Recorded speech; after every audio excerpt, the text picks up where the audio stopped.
6:59 minutos de la mañana, continuamos en nuestra conversación con el economista y uno de los directores de la firma econométrica Ángel García Banch. El día de hoy hay un titular en el Mundo Economía y Negocios, que ya lo van a tener allí en pantalla, que algunas organizaciones pues proponen cambiar la estructura económica. Un grupo de 15 organizaciones civiles elaboró un informe que plantea la transformación estructural, política y económica. Colocan la lucha contra la pobreza como una prioridad y orientar la política cambiaria hacia la unificación.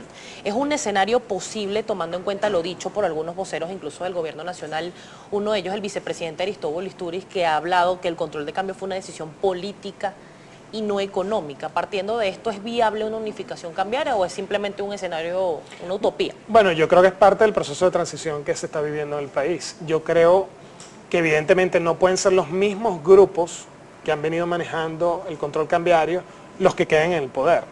Esto es dinámico, esto no es un dato, esto no es sino una variable, la política es así, por las distintas vías. Entonces, y lo estamos viendo dentro del chavismo, cómo ciertos grupos están perdiendo fuerza, están entrando otros grupos, está la puja evidentemente con la oposición por el referéndum revocatorio, no se sabe exactamente qué va a ocurrir, va a depender de esa puja que definitivamente se va a resolver en la esfera político, económico, social, militar, más que en la esfera internacional e institucional. Ya es una cuestión de presión de ambos grupos para saber qué va a terminar ocurriendo. Lo único que es cierto acá es que va a ocurrir una reforma económica.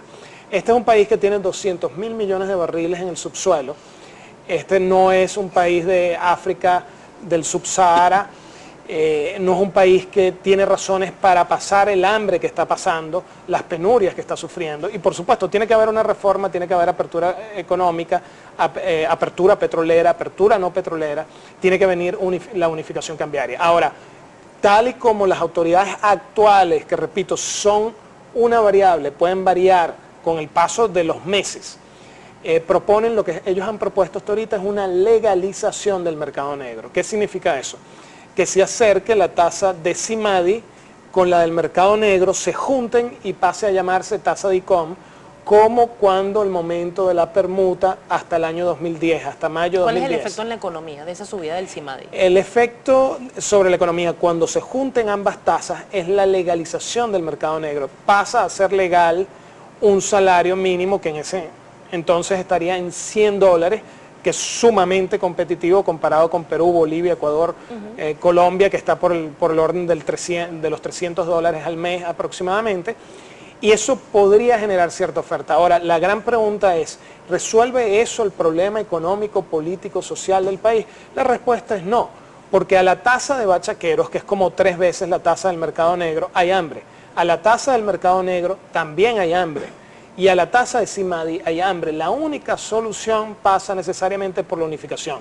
Que se dejen de coger los dólares a 10 bolívares, que se dejen de regalar los dólares a 10 bolívares que no llegan a la gente, llegan a grupos que se organizan para captarlos, pero eso no llega en satisfacción y en bienestar para la gente, y que se tenga una sola tasa de cambio y que todo el mundo acceda al dólar al mismo precio. No que un grupo tenga 100 veces el poder de compra que 30 millones de personas, porque la tasa oficial está en 10, pero la del mercado negro está 100 veces por encima. Entonces, ahora bien, ¿qué medidas esa es la solución, unificar la tasa de ¿Qué cambio? medida, además de la unificación, tienen que tomarse, tomando en cuenta que no se ha admitido que tenemos una economía dolarizada? Sin embargo, pues los precios están dolarizados y el salario sigue siendo en bolívares, que pues lamentablemente de fuerte no tiene mucho.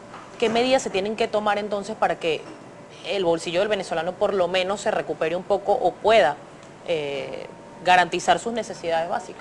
Bueno, primero de todo, debo insistir, derogar la ley orgánica de precios justos, es decir, acabar con el control de precios, formalmente derogar la ley contra los ilícitos cambiarios, quiere decir levantar el control de cambio, unificar en una sola tasa de cambio. Tercero, debe necesariamente hacerse una apertura petrolera, una apertura no petrolera, abrirse al libre comercio, a la libre empresa, al libre mercado. Esa es la única solución. Eso significa, en palabras llanas y en cristiano, acabar con el legado de Chávez, acabar con el legado de los controles, acabar con el legado, digamos, de todas estas fuentes que después se convirtieron en corrupción. Al principio los controles siempre se montan supuestamente para beneficiar a los más desposeídos, pero siempre, y más con el paso del tiempo, la gente se termina organizando para captarla. Desde raspacupos y bachaqueros hasta los grandes contrabandistas, todos se organizan para ver a la renta petrolera y al reparto de las divisas como una piñata. Y el país se cae a pedazos, la gente se muere de hambre, se produce estallido social, crisis humanitaria, sanitaria, alimentaria, y claramente eso no es necesario en un país como Venezuela. Venezuela, repito, no es un país del subsahara africano, es un país que tiene recursos naturales, recursos abundantes, y lo que requiere es una institucionalidad. Sustituir el sistema mafioso por el sistema civil de mercado, un sistema que implique que las divisas se asignan no con base al dedo de un político que dice para este grupito que es amigo nuestro o para este otro, donde se hacen multimillonarios, sino que haya un sistema con bases a señales de precios que asigne las divisas a todo el mundo al mismo precio, de forma tal de que la gente compita en base a su productividad y que haga su ganancia con base a cuán competitivo sea, no con base a cuán barato consigue el dólar. Bien. Eso es lo que está acabando con el país. Hay mucha participación a través de nuestra cuenta en Twitter, @primera página, muchas preguntas para usted, pero es mi compañero Gabriel López quien se las presenta. Gabriel. Efectivamente, señor García Banch, un gusto que esté con nosotros la mañana de hoy acá en Primera Página. Vamos a iniciar la revisión de los comentarios de la audiencia con Jesús Díaz. Él le pregunta, señor García Banch, ¿congelar los precios para bajar la inflación y tratar de aumentar la producción sería factible?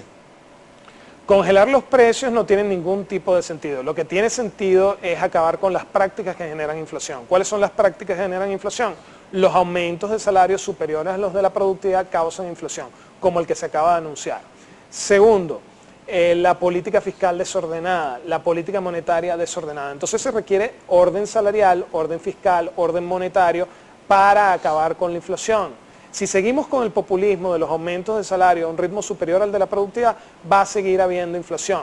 El poder de compra del salario no se determina ni en un palacio de gobierno, ni en una asamblea nacional, se determina en simple y llanamente la esfera de la producción y del comercio. Y eso lo que implica es que si queremos que los trabajadores tengan mayor poder de compra, entonces ¿qué debemos hacer? Fomentar la productividad, fomentar la competencia, abrir la economía para que en vez de una sola marca por rubro, por sector, haya 200, 300. Eso es lo que se tiene que hacer. Seguimos revisando. Es mucha la participación, señor García, ante lo cual le pedimos su colaboración con respuestas bastante precisas para de esta forma darle la mayor cabida posible a la participación de la audiencia. Azarco 0366 le comenta lo siguiente: los empresarios incrementan los precios de los productos con un porcentaje demasiado elevado, mermando la capacidad de compra. ¿Qué opina usted?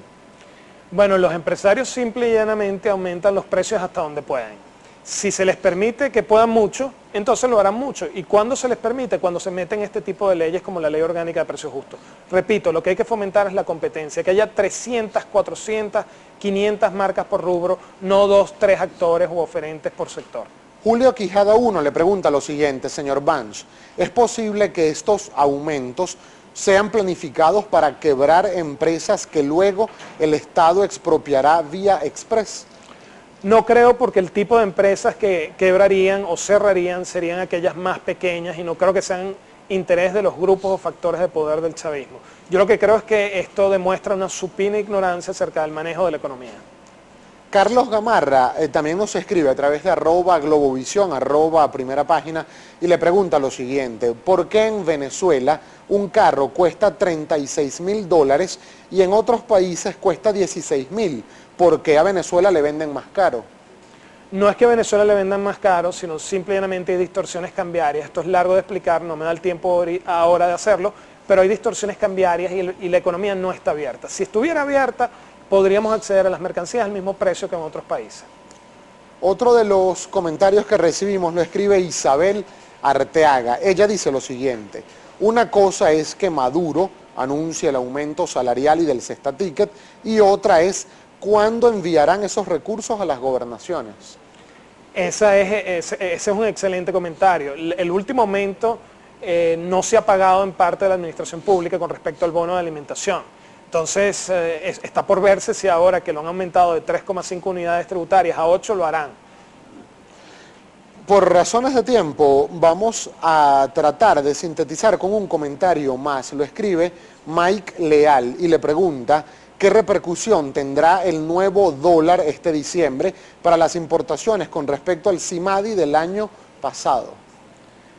Bueno, obviamente es una tasa de cambio muy superior a la del año pasado, claramente los precios serán mayores, pero lógicamente va a depender también de la entrega de divisas, porque si no se entregan suficientes divisas en el CIMADI, entonces la tasa de mercado negro seguirá subiendo.